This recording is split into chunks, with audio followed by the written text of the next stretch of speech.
சுவையான vitamin C enriched பருப்பு சாதப்பொடி. இதுதான் இன்றைக்கி நம்ம செய்ய போகிறோம் ஃப்ரெண்ட்ஸ். வாங்க எப்படி செய்கிறதுன்னு பார்க்கலாம். ஃப்ரெண்ட்ஸ், இந்த பருப்பு பொடி செய்கிறதுக்கு வந்துங்க சாதத்துக்கு போட்டு சாப்பிடுவோம் இல்லைங்களா, அதுக்கு நம்ம துவரம் பருப்பு எடுத்துகிட்டு அதை நல்லா க்ளீன் பண்ணிட்டோம். அதாவது ஒரு வாட்டி கழுவி காய வச்சு எடுத்துகிட்டு நான் ஊற வைக்கக்கூடாதுங்க. அது வந்து இப்போ வறுக்கிறேன். இது வந்து நம்மக்கிட்ட இருக்கக்கூடிய இந்த ஒரு சின்ன டம்ளரில் 1 டம்ளர் அளவுக்கு நான் இந்த துவரம் பருப்பு எடுத்துட்டேங்கப்பா. இது வந்து மணம் வர வரைக்கும் நல்லா வறுத்துக்கலாம். நம்ம துவரம் பருப்பு எடுத்த அதே டம்ளரில் 2 டம்ளர் அளவுக்கு பொட்டுக்கடலை எடுத்துக்கலாங்க.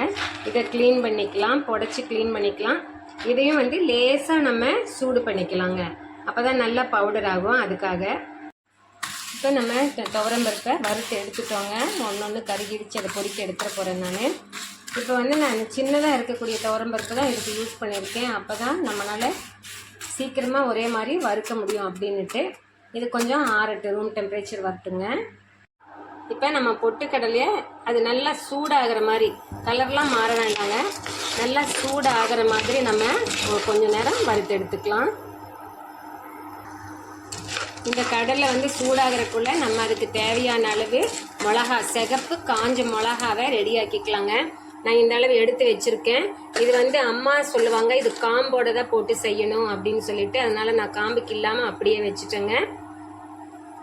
இப்போ இந்த இது வந்து கடலை கொஞ்சம் நல்லா சூடானதும் இது கூடவே நம்ம அந்த மிளகாவை போட்டு வறுத்துக்கலாங்க. இப்போ பொட்டுக்கடலை ஓரளவு சூடாயிருச்சுங்க. அதனால் வந்து இந்த சிவப்பு மிளகாவை நான் அது கூட போட்டுக்கிறேன். அதையும் வந்து லைட்டாக ஹீட் பண்ணிக்கலாம் நம்ம.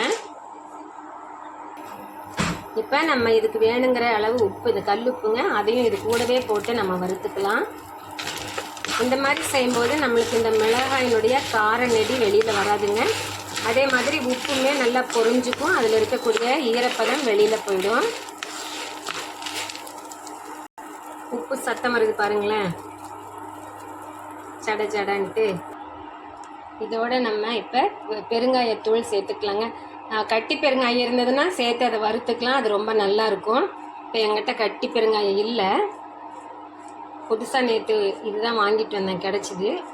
அதனால் பெருங்காயத்தூள் வேணுங்கிற அளவு போட்டு அதில் ஒரு லைட்டாக ஹீட், அந்த ஏற்கனவே அது ஹீட்டாக இருக்குது இல்லைங்களா, அதனால் லைட்டாக நம்ம இப்படி அதை கலக்கி கொடுத்துட்டா போதுங்க.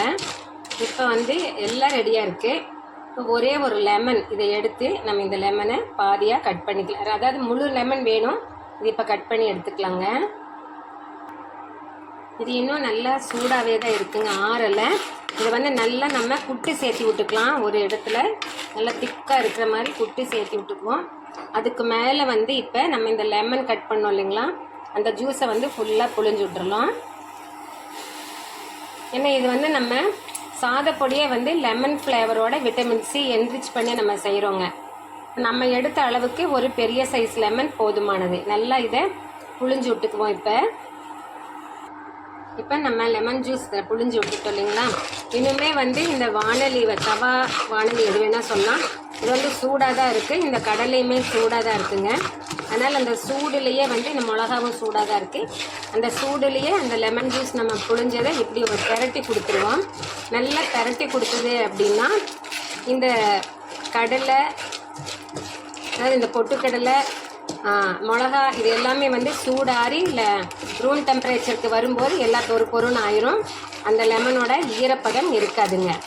அப்புறம் இது நல்லா ஆறுனதுக்கு அப்புறமா நம்ம மிக்சியில் போட்டு பொடிப்போம். மிக்சியில் போட்டு பொடிக்கும்போது நமக்கு பூண்டு தேவைப்பட்டது அப்படின்னா குட்டி குட்டியாக இருக்கக்கூடிய பூண்டை தோலோடு போட்டு நம்ம அடிச்சுக்கணுங்க. அதையும் நான் காமிச்சு தரேன்.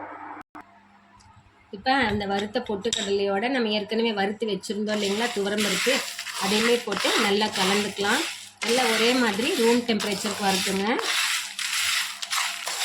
இல்லை சூடாக போட்டதுன்னா நமக்கு சரியாக பொடி ஆகாது, பொறுன்னு ஆகாது, அது நவுத்த மாதிரியே தான் இருந்துகிட்ருக்கும். இப்போ இந்த பொடி அரைக்க மிக்ஸி போடும்போதுங்க முதல்ல வந்து நம்ம அந்த சிவப்பு மிளகாயை போட்டு ஒரு 2 சுற்று சுற்றிட்டு அதுக்கப்புறமா நம்ம மற்ற பொருள்களெல்லாம் போட்டுக்கலாங்க. நம்ம இப்போ மற்ற வறுத்த எல்லா பொருளையும் வந்து நம்ம மிக்ஸி ஜாரில் போட்டுட்டோங்க. இது கூட வந்து நம்ம இப்போ பூண்டு இருக்குது இல்லைங்களா, பூண்டு பல்லாக நம்ம போடுவோம்னு சொல்லியிருந்தோம். இந்த மாதிரி சின்ன பூண்டு அதனுடைய தோலோட அதையும் வந்து நம்ம இது கூடவே போட்டுக்கலாங்க. இப்போ வந்து உங்களுக்கு ஒரு சந்தேகம் வரலாம், பூண்டில் ஈரப்பதம் இருக்கும்ல அப்படின்ட்டு. இப்போ இந்த மாதிரி இதை அரைச்சி வரும்போதுங்க, அரைக்கும்போது கொஞ்சம் இது சூடேறும் இல்லைங்களா, அதுக்கப்புறம் ஆற வைப்போம். அந்த டைமில் வந்து அந்த ஈரப்பதம் சுத்தமாக இருக்காது, எல்லாம் நல்லா காஞ்சி போயிடுங்க. இந்த மாதிரி நமக்கு பவுடர் ரெடி ஆகிடுங்க ஃப்ரெண்ட்ஸ். இது ரொம்ப நைஸாக நம்ம அரைக்கக்கூடாது, கொஞ்சம் தருன்னு இருக்கிற மாதிரி அரைச்சிக்கணும். அப்போ தான் சாதத்தில் தேங்காய் எண்ணெயோ நல்லெண்ணெயோ விட்டு பிசைஞ்சு சாப்பிடும்போது நம்மளுக்கு நல்ல டேஸ்ட்டை கொடுக்கும். ஃப்ரெண்ட்ஸ் பொடி பாருங்களேன் எப்படி இருக்குன்ட்டு, சுத்தமாக ஈரப்பதமே கிடையாது, கொஞ்சம் நல்லா சூடாக இருக்குது. இந்த சூடை ஆற வச்சுட்டு நம்ம அப்புறம் கண்டெய்னரில் போட்டு நம்ம க்ளோஸ் பண்ணி எடுத்து வச்சுக்கலாங்கப்பா. இப்போ வந்து நம்மளுக்கு எலுமிச்சை சேர்த்ததுனால விட்டமின் சி இதில் அதிகமாக இருக்கும். அப்போ வந்து இதை விட்டமின் சி என்ரிச்டு பருப்பு சாதப்பொடி அப்படின்னு நம்ம சொல்லிக்கலாம் இல்லைங்களாங்க ஃப்ரெண்ட்ஸ். நீங்களும் செஞ்சு பார்த்துட்டு எனக்கு உங்கள் ஃபீட்பேக்கை சொல்லுங்கள். See you, best wishes, bye bye.